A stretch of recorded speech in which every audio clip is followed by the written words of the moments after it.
Querido y amado Dios, gracias te damos porque hoy has dado la oportunidad para que podamos estar reunidos aquí. Aquí hay amigos, aquí hay hermanos, personas que vienen a escuchar, Señor, tu voz, deseosa querer escuchar tu voz. Pedimos que tú puedas en esta noche hablarnos y que tú puedas ser el Dios que pueda hacernos saber de que necesitamos, Señor, aprender de ti.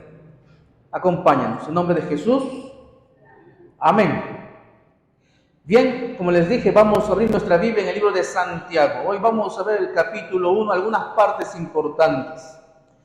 La epístola de Santiago.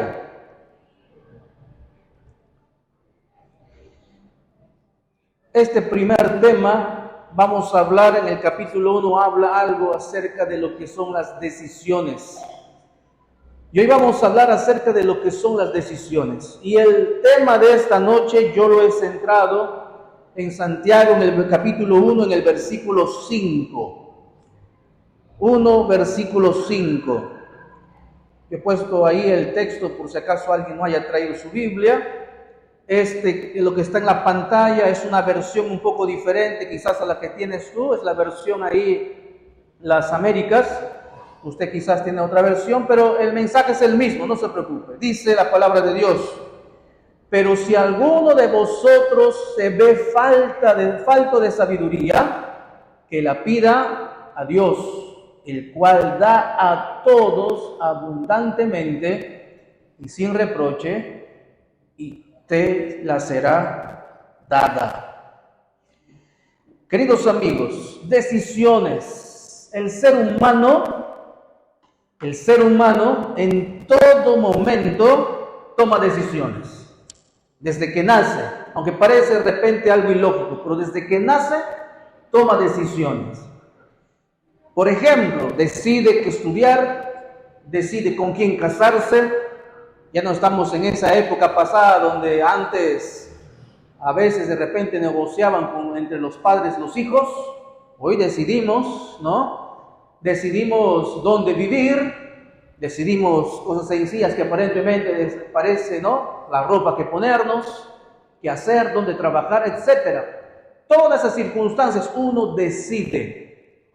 Pero hay cosas que uno sí puede decidir y hay cosas que uno no puede decidir. Por ejemplo, uno no puede decidir o no puede dar la opción a elegir dónde nacer. ¿Hay alguien que pudo tener la opción de escoger dónde nacer? Especialmente cuando somos adolescentes, decimos: ay, ¿por qué yo nací aquí en Perú? ¿Por qué yo nací en este lugar? ¿No? Si es varoncito, de repente dice: me hubiera gustado nacer ahí en Brasil para saber jugar como Neymar, ¿no? O qué sé yo. No podemos tampoco decidir, por ejemplo, nuestro nombre. ¿Hay alguno que ha decidido su nombre? Yo no sé si te gusta tu nombre. ¿A cuántos les gusta su nombre? Qué bueno. Pero hay personas que no les gusta su nombre.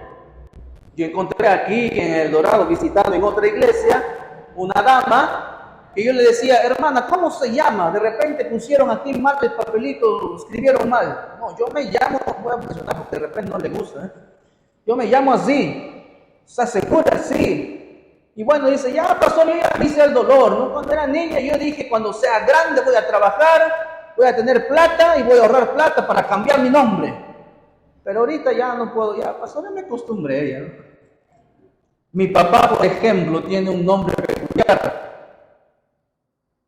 Yo me di cuenta de que en cierta manera no le gustaba su nombre. Mi papá tiene un solo nombre, su nombre es Eleuterio. Yo espero que aquí no haya ningún Eleuterio, ¿no? Eleuterio. Pero yo a medida que iba creciendo, cuando era niño, yo veía que sus amigos, inclusive algunos familiares, le decían Calín. Así normalmente lo han conocido como Calín. Ni cuando ya pues uno va creciendo, se va haciendo adolescente, le pide de repente en ese tiempo no había DNI, había libreta electoral, ¿no? Y todo eso, yo veía su papel: pero tu papá no tienes nombre de Carlos. Yo decía: no, seguro me han puesto el nombre, yo me llamo Carlos, ¿no? Les gustó de repente porque mi papá también se llama Carlos. Y yo, ¿de dónde salió el nombre Carlos? ¿Qué pasa? Es de que él seguro le gustaba el nombre. Cuando llegó a la universidad, no le gustaba que le llamasen Eleuterio, así que dijo, llámeme Calín, así que se quedó con eso, y al hijo le llamaron Carlos, así que yo llevé el muerto, ¿no? Yo me enteré de eso. Pero para nosotros es un nombre tan bonito, curioso. En aquel entonces, y digo, papá, ¿por qué te pusieron Eleuterio? ¿Qué significa Eleuterio? Y rebuscando un poquito, pues antiguamente, no sé si de repente alguien tenía un nombre así, ¿no? Las abuelitas miraban el calendario. ¿Han visto los calendarios antiguos que tienen a veces unos nombres ahí abajo?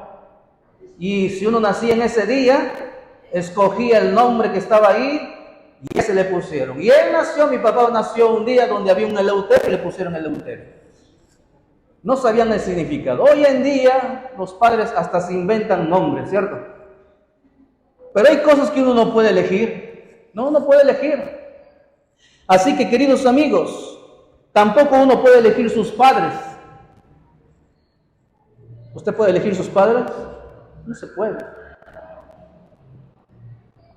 Otros a veces de chiquitos, de más muchachos, decían, ¿cómo hubiera querido tener un padre que tenga plata? ¿Cuántas pensado así? Bueno, no sé. Uno puede elegir algunas cosas en la vida, pero uno puede elegir también algunas cosas. Aunque hoy en día, yo tengo aquí anotado, ¿no? Este tema yo lo hice algunos años atrás. Uno no puede elegir tampoco sin nacer hombre o mujer, aunque hoy en día eso, en la cultura, obviamente que no es correcto, entre comillas, pueden cambiar su género. Pero igual, uno no puede elegir cuando nace ser un varón o una mujer. Pero mis queridos amigos, en el tema de las decisiones, en las cosas que usted puede decidir, una de las cosas que sí puede decidir es ser salvo. Y esa es una opción muy importante. Aunque usted no pueda decidir qué nombre tener, no puede de repente decidir qué rostro tener. Usted no puede decidir, como un amigo decía, oh, ¿cómo hubiera querido tener otro padre? ¿Por qué? Le digo, pero si tú estás bien económicamente. No, es que mi padre lo veía ya de edad, de 45, 50 años, ya no tenía cabello. Y le estaba preocupado porque decía, yo voy a terminar así, sin cabello. Pero digo, de todas las cosas, usted puede elegir muchas cosas también importantes en su vida, pero las cosas más importantes que usted puede decidir es ser salvo. Y eso, querido amigo, es importante. Usted puede ver entre todas las opciones, la opción de ser salvo. Y aquí no tiene que elegir muchas opciones. Y todas estas noches yo voy a hablar específicamente de esto. Solamente hay dos opciones concernientes a tu salvación. O eres salvo o no eres salvo. Mira, mi querido amigo, tú has venido esta noche. Yo sé y respeto y con mucho cariño te digo, quizás tú vienes de otra iglesia, tienes otras costumbres. También es correcto. A veces a mí como pastor me preguntan, pastor, quizás tú también te has hecho esa pregunta. Pastor, mira, la Biblia es una sola, Dios es uno solo. Pero mire, aquí hay una iglesia, aquí otra iglesia, aquí hay tu pastor, aquí hay un esto. Y comienza a decir, ¿por qué? ¿Te has hecho esa pregunta? Yo me he hecho esa pregunta. Pero cuando uno lee la Biblia, cuando uno lee la palabra de Dios, cuando uno ve realmente lo que el Señor tiene, para Dios, desde el primer libro, desde el Génesis hasta el Apocalipsis, para Dios existen dos grupos. Para Dios no existe religión. Para Dios existe solo dos grupos. Grábese eso en su cabeza, dos grupos. Usted va a encontrar eso desde el Génesis hasta el Apocalipsis. Va a encontrar obedientes, desobedientes. Salomón escribió aquellas personas necias o sabios. ¿Ha leído esto en Eclesiastés? Encontramos ya cuando Jesús está en la tierra, los de la derecha y la izquierda, las ovejas, los cabritos, camino ancho, camino angosto. Y ya en el libro de Apocalipsis encontramos ahí los dos grupos, los redimidos, los que son salvos. Entonces, para Dios, y en el contexto que en esta noche yo quiero decir para todas las noches, es que usted tiene que entender que de todas las decisiones importantísimas que tiene que tomar en su vida, solamente hay una que es la más trascendental, en la que usted tiene que escoger, usted, no otra persona, porque el nombre lo pusieron los padres o los abuelitos, alguien que no pudo haber elegido. Usted tiene que elegir entre la salvación o la perdición. Sencillo. Dios no quiere complicar al hombre, Dios no quiere complicar su vida, y simplemente le dice, tú tienes que elegir. Y en esas decisiones, en ese contexto, es que Pablo escribe el texto que hemos leído, en que dice que debemos pedir, ¿qué cosa? Sabiduría. Ahora, ¿qué cosa es ser sabio? Vamos a ver Santiago 1:22. Vamos a estudiar el capítulo 1 hoy día. Santiago 1:22 dice, sed hacedores de la palabra y no tan solamente oidores, engañándose a vosotros mismos. Mira, mi querido amigo, Pablo inclusive ya explica para que usted pueda entender, para que usted pueda decidir.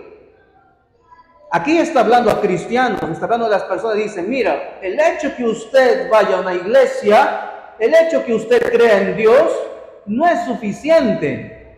Por eso es que Pablo dice, si a alguien le es falta sabiduría, pídasele a Dios. Dios es el único que puede dar sabiduría. Y de paso, antes de entrar a la parte de la explicación que hace Pablo, la sabiduría no es conocimiento. Hay personas que nunca fueron al colegio o que fueron los primeros años al colegio, que quizás solo saben escribir, solo saben sumar y restar, no saben multiplicar, no saben dividir, pero el paso de los años lo ha hecho, ¿qué cosa? Una persona sabia. Sabe en el contexto de que sabe tomar decisiones, sabe qué hacer. ¿Por qué? Porque la vida lo ha formado eso.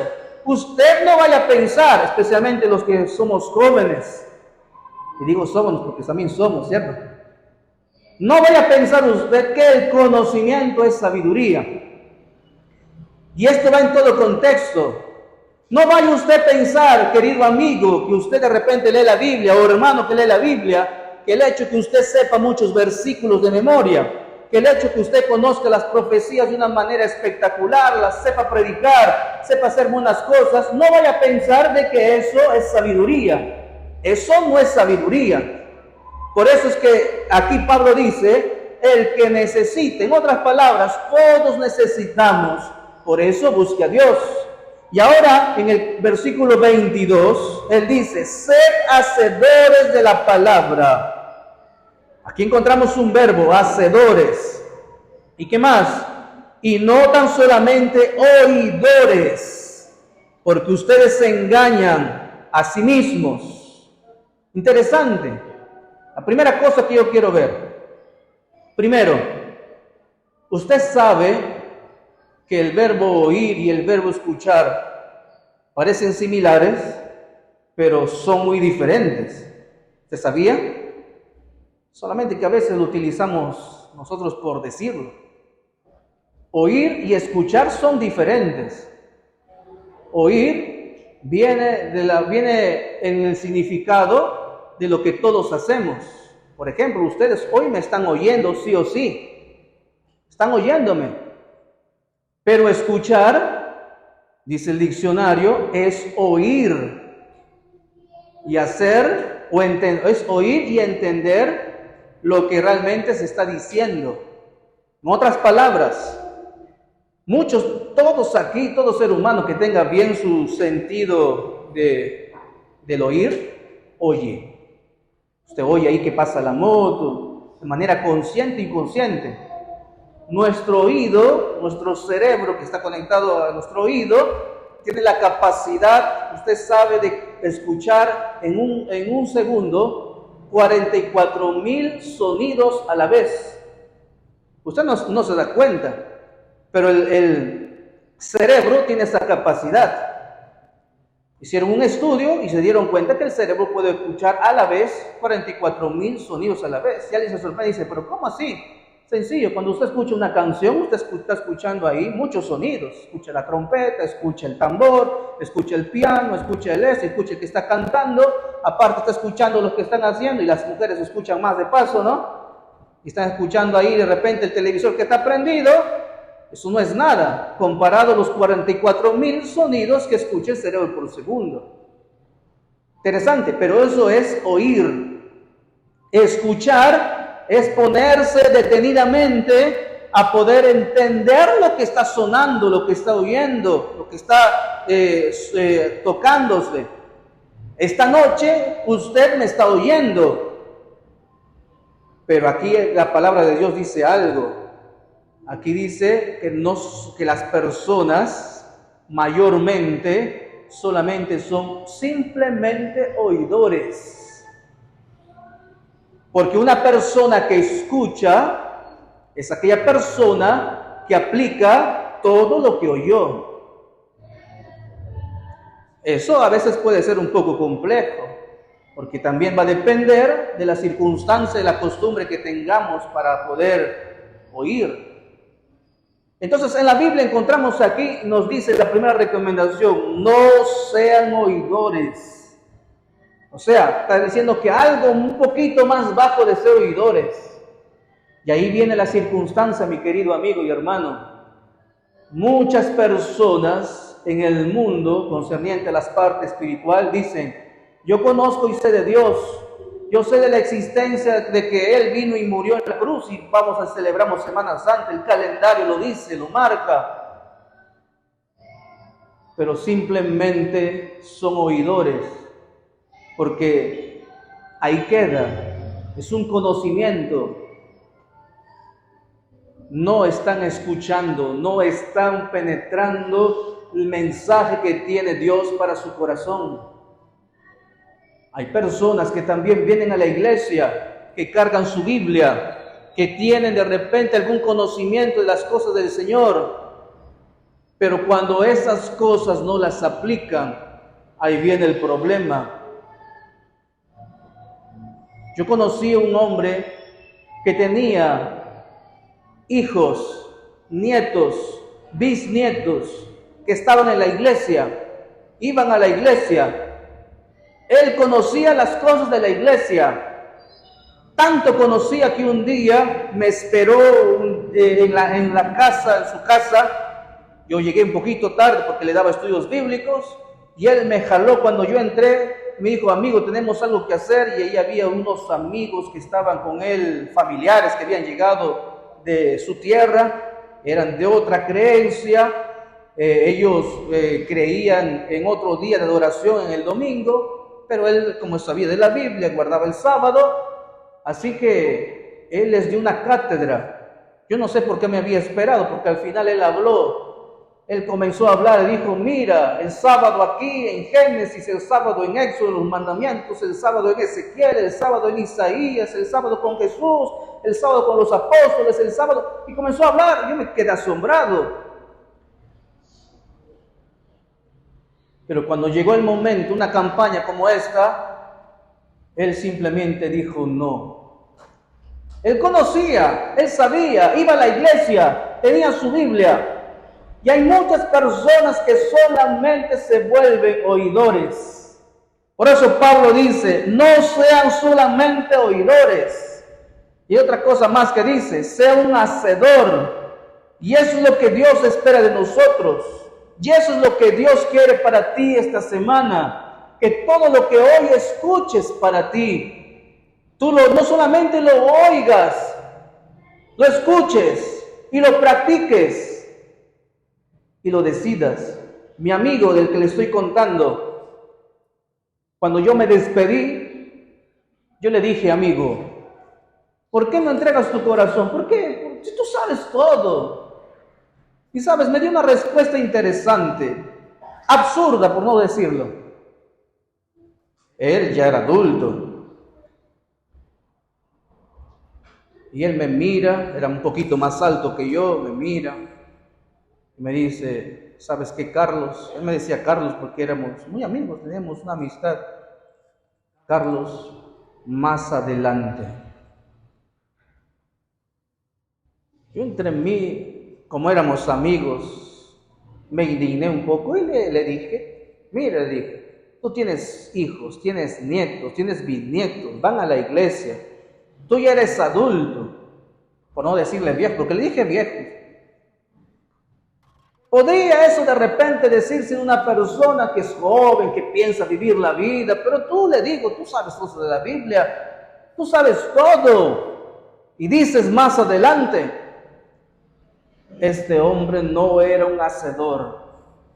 Este hombre era una persona que solamente oía, algunas veces escuchaba, pero no era un hacedor. Mire lo que dice la Biblia, voy a repetir y voy a leer lo que dice el versículo 22. Dice, sed hacedores de la palabra, no consumidores. De alguna manera dura, que dice para las personas que no tomamos decisiones para con Cristo, porque ustedes se engañan. En mi versión dice, engañándoos a vosotros mismos. Y hay otro engaño que yo encuentro de Satanás para los seres humanos. Hay personas que dicen, pastor, yo soy buena persona. Quizás necesita a Dios el que está borracho, el que está en la cantina, ese hombre que le quitó la mujer al otro, al vecino, esa mujer que de repente dejó a su esposo o que no atiende a sus hijos. Yo soy buen hombre, yo le doy de comer a mi esposa, pregunte a mis hijos a ver si le faltan ropa, pregunte a mis hijos si es que cuando viene la matrícula yo falto en la matrícula o de repente le faltan zapatos. No, yo soy una buena persona, es más, mire, yo manejo mi moto, como alguien me dijo por ahí, yo no tengo ninguna transgresión ahí de la ley de tránsito, todo va bien conmigo, yo soy bueno. Ese pensamiento, mi querido amigo, es un pensamiento de solamente un oidor. Clemente, mi amigo, del que les estoy hablando, él pensaba que era bueno, porque sus hijos, las personas iban a la iglesia, eran buenas personas, tenían buenas familias, no estaban peleándose por terreno, no estaban matándose ahí por ver la herencia. Era una familia muy bonita que almorzaba los sábados juntos, comían juntos. Y él pensaba de que él estaba bien. Y ahí es donde viene el engaño que Satanás quiere poner. Por eso Pablo, de una manera, comienza a mencionar y dice, ¿sabe qué? Usted tiene que pedir sabiduría. ¿A quién? A Dios. Usted tiene que buscar a Dios. Porque el conocimiento no viene, la sabiduría no viene de un simple conocimiento. Usted tiene que practicar. Por eso la palabra de Dios menciona y dice que usted tiene que ser un hacedor. Mi querido amigo, el otro punto que quiero mencionar se encuentra en Santiago versículo 1, versículo 6. Que es la continuación del versículo 5, donde se menciona que debemos nosotros tener y pedir sabiduría. Dice, versículo 6, pero pida, ¿con qué cosa? Con fe, no dudando en nada, porque el que duda es semejante a la onda del mar que se arrastraba por el viento y echada de la parte a otro lado. ¿Con qué cosa hay que pedir? Fe. ¿Y qué es fe? Un día yo estaba hablando a los jóvenes, a los muchachos, ¿no? A ver, pregunta, ¿qué es fe? Y algunos conocen la Biblia, dice que la fe es la certeza de lo que no se ve, creer sin ver. Y cuando dije creer sin ver, otro muchacho por ahí se levanta y dice, pastor, fe entonces es, van a pensar un rato, dice, es cuando tienes tu enamorada que está en otra ciudad y sabes que no te va a sacar la vuelta. Eso es fe. Qué interesante pensar en eso, ¿no? Y bueno, de repente, sea o no sea que conozcas el concepto de fe, usted tiene que tener fe. Es un texto de la Biblia que dice, sin fe es imposible agradar a Dios. Y ahí podemos encontrar una historia bíblica interesante de un joven, no dice su nombre en la Biblia, que lo tenía todo, el joven rico. Él practicaba las cosas de Dios. Voy a decirlo así para nuestros días, él iba a la iglesia. Él daba lo que le correspondía a Dios, adoraba a Dios con ofrendas. Él trabajaba y respetaba el día de adoración, el sábado. Él no tenía una novia que no era de la misma creencia. Él era una persona muy cristiana. Pero esa práctica no era de fe, porque la fe está relacionada con la obediencia, y la obediencia está relacionada con el amor. Por eso cuando Jesús le dice, mira amigo, para que tú puedas estar bien, lo que tú necesitas es dejar todo, vende todo a los pobres y sígueme. Vamos, porque es lo que quieres, ¿no? Y ahí es donde vino la encrucijada. Mis queridos amigos, yo he puesto aquí una idea que quiero rescatar contigo. Vivir en fe, por si acaso, no es perfección. No vayas a pensar que ser cristiano, porque hay personas, miren, el primer engaño que estoy diciendo esta noche, el primer engaño que Satanás pone en la mente del ser humano es pensar que usted es bueno. Usted a los ojos de Dios, ni nadie a los ojos de Dios es bueno. Ni yo siendo pastor, ni cualquier otra persona, por más que se arrodille mucho tiempo, no es bueno. La Biblia dice que todos somos pecadores y que no hay justo ni aún uno. Así que todos estamos, voy a decirlo así, en el mismo saco, en la misma bolsa. Ese es el primer engaño que Satanás pone en el ser humano y piensa, yo soy bueno, soy buen padre de familia, soy buena persona. No. Usted necesita de Dios. Número 2, otro engaño que Satanás pone en la mente del ser humano, ¿sabe cuál es? Es de que, ser cristiano, o cuando para yo ser cristiano, tengo que dejar de hacer algunas cosas para poder yo ir a Cristo, para yo poder ir a Dios, para yo poder entregarme a Jesús. Tengo que dejar de tomar, tengo que dejar de fumar, tengo que dejar de mirar algunas cosas o hacer algunas cosas para yo ir a Cristo. Ese es otro engaño que Satanás ha dicho. Hay unas personas que piensan así, mire pastor, cuando yo aprenda un poco más, cuando yo cambie, o sea, cuando yo sea una persona mejor. Eso no dice la Biblia. La Biblia dice todo lo contrario, y Jesús lo dijo, venid a mí todos los que estáis trabajados y cargados, así como están. Por eso, vivir en fe no es perfección. Escuche bien, pero vivir en fe es obediencia, es otra cosa. ¿Cuántos son padres aquí? Puede levantar su mano que son padres. Ustedes me van a entender, bajen su mano y ustedes me van a entender. Ustedes no tienen hijos perfectos, ¿cierto? No, nadie tiene hijos perfectos. Mis hijos están arriba, no son perfectos. Pero hay una diferencia en decir, quizás no tengo hijos perfectos, pero sí tengo hijos obedientes. Es una diferencia. Hijos perfectos nadie tiene. A pesar que mis hijos de repente no son perfectos, que a veces se portan mal, o a veces tienen sus ideas propias y qué sé yo, pero eso no le quita el título de que sean obedientes, a pesar de que algunas veces desobedecen. ¿Está claro?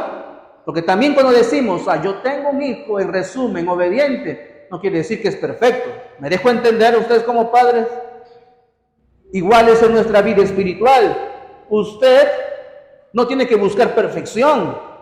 O sea, yo me voy a entregar a Jesús, voy a conocer a Jesús y ya no voy a caer. Eso es un error gravísimo.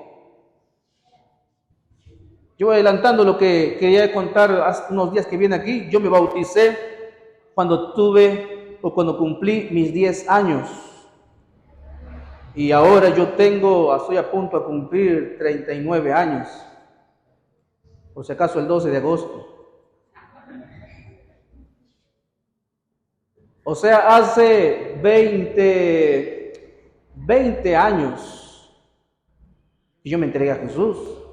Pasé toda mi niñez, toda mi adolescencia, toda mi juventud y estoy aquí. Claro, es cierto que a veces cuando alguien también, alguna otra persona se puedan entregar a Jesús, pueden caer, está bien. Yo no he sido perfecto. No quiere decir que yo de joven yo no he andado así con mi Biblia. Yo no he sido perfecto. Entonces, cuando uno entiende la vida que Dios nos pide, uno entiende realmente que es fe. Vivir en fe es obediencia. ¿Y cómo se desarrolla la fe? La fe se desarrolla o se fortalece con pruebas. A veces yo visito a los hermanos de iglesia. Algunos hermanos les digo, hermano, ¿qué quiere orar? ¿Por qué quiere orar? Y los hermanos me dicen, pastor, yo quiero que ore para que mi fe crezca.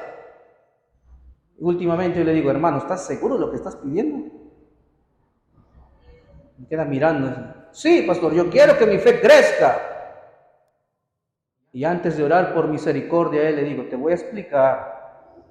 ¿Se da cuenta que a veces los cristianos no conocemos todo? Cuando uno pide que su fe crezca, uno le está pidiendo ¿qué cosa? Pruebas, problemas. Porque no hay otra manera que la fe crezca, de paso. Ahora, si usted me entiende mal, mañana usted no viene, va a decir, entonces, ¿para qué quiero? No quiero problemas, se vaya y nunca viene a la iglesia. Pues no se trata de eso. Todo ser humano en el mundo tiene problemas. Yo tengo problemas. Yo también tengo deudas. Yo también tengo aflicciones. Tengo cansancio. Yo también tengo enfermedades. Todos. ¿Qué le importa de qué es lo que eres? ¿Quién eres? ¿Qué es lo que haces? Entonces, pastor, ¿cuál es la diferencia del cristiano? La diferencia del cristiano es que cuando tú eres cristiano y tienes fe en Jesús, pides sabiduría al Señor. ¿Y qué pasa? Tus pruebas las pasas con Dios.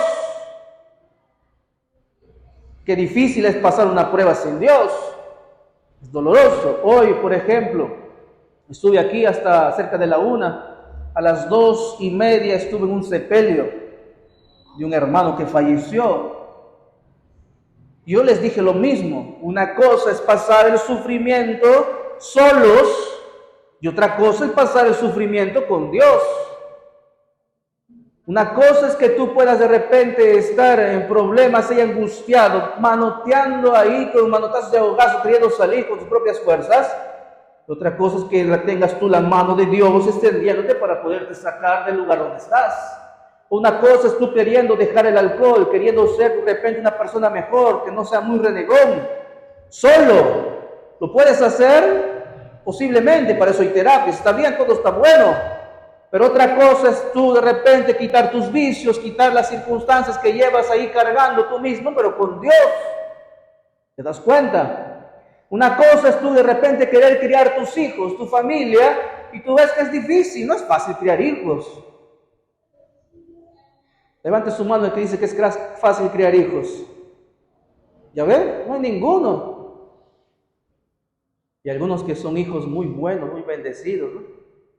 Que son bendición de Dios. ¿Por qué? Porque son pruebas.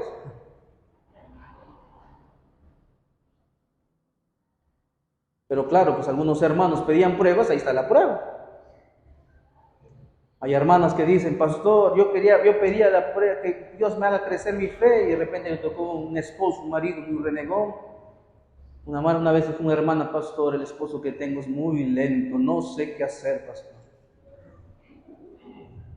No sé qué hacer. Ayer, pastor, a veces piensa que el pastor se le puede confesar. Yo lo escucho, ¿no? De paso, nosotros no esperamos que usted nos cuente sus problemas.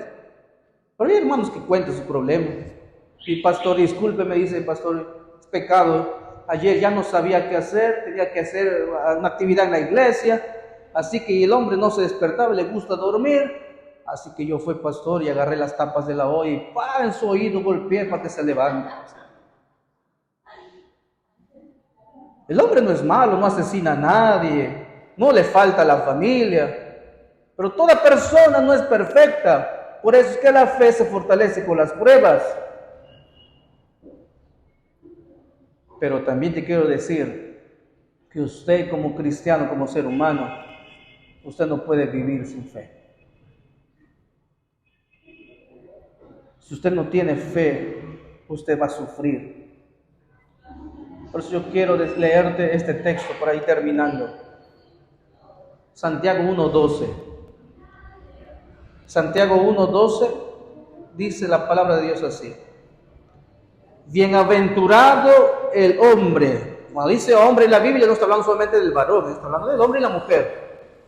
Bienaventurado el hombre que soporta la tentación. Miren lo que dice, ¿ah? No dice bienaventurado el cristiano, la persona que no tiene tentación. Ahí dice bienaventurado el hombre que persevera bajo la prueba. Porque una vez que ha sido aprobado, en otra versión dice, porque cuando haya resistido la prueba, ¿qué cosa va a recibir? Recibirá la corona de la vida que el Señor ha prometido a quién. Mira qué interesante. El amor de Dios es incondicional. El amor de Dios está claro, ya fue dado cuando Jesús vino a morir aquí en la cruz por tus pecados, por tus errores. Ya se demostró el amor, pero para que tú puedas demostrar el amor, o sea, el otro lado, viceversa, hacia Dios, tienes que perseverar en la prueba. Pastor, ¿y qué gano? La iglesia, el pastor no te va a dar nada. Mira lo que dice, la promesa es de Dios. Dice, yo te daré la corona de la vida. Amén. ¿Y sabes qué es la corona de la vida? Yo te explico para terminar. La corona de la vida es que si tú aquí te puedes enfermar, si tú aquí hasta puedes fallecer, perder un ser querido, puedes llorar, el Señor te dice que si tú fuiste fiel a Dios aquí, vas a tener vida eterna. Los muertos en Cristo van a resucitar. Amén. Si tú aquí tienes deudas, no sabes qué hacer, te equivocaste pues, hiciste mal negocio, malas circunstancias, te equivocaste. Aquí no tienes ni un sol. Pero el Señor te dice, yo tengo una casa preparada. Jesús dijo, yo voy a preparar una morada para yo morar con ustedes. Y voy a venir a recogerlos para que donde yo estoy, ustedes también estén. Quizás tú estás soñando con una casa, no tienes plata para comprar una casa. O tienes un terreno y no sabes cómo levantarlo y estás preocupado. Eso no es problema, tranquilo. Dios te dice, yo tengo una casa para ti en el cielo. Amén. Pero más allá de esas cosas, Dios te dice, yo quiero que tú vivas conmigo. La corona de vida es la corona de victoria. La corona de vida es la corona que realmente demuestra la obediencia que tú tienes con Dios. La corona de vida es para aquellas personas que quizás no tienen conocimiento, no fueron al colegio, no fueron las mejores personas que tuvieron puro A o puro 20 en su diploma, pero pidieron sabiduría a Dios y Dios le dio la sabiduría que necesitaban. Para ellos es la corona de la vida. ¿Y sabes por qué? Porque Cristo te ama. Ahí dice el texto de la Biblia, para todos los que me aman. Esta noche yo quiero hacer una invitación y quiero terminar con una oración. Y todas las noches vamos a cantar un himno muy bonito. Vamos a poner karaoke.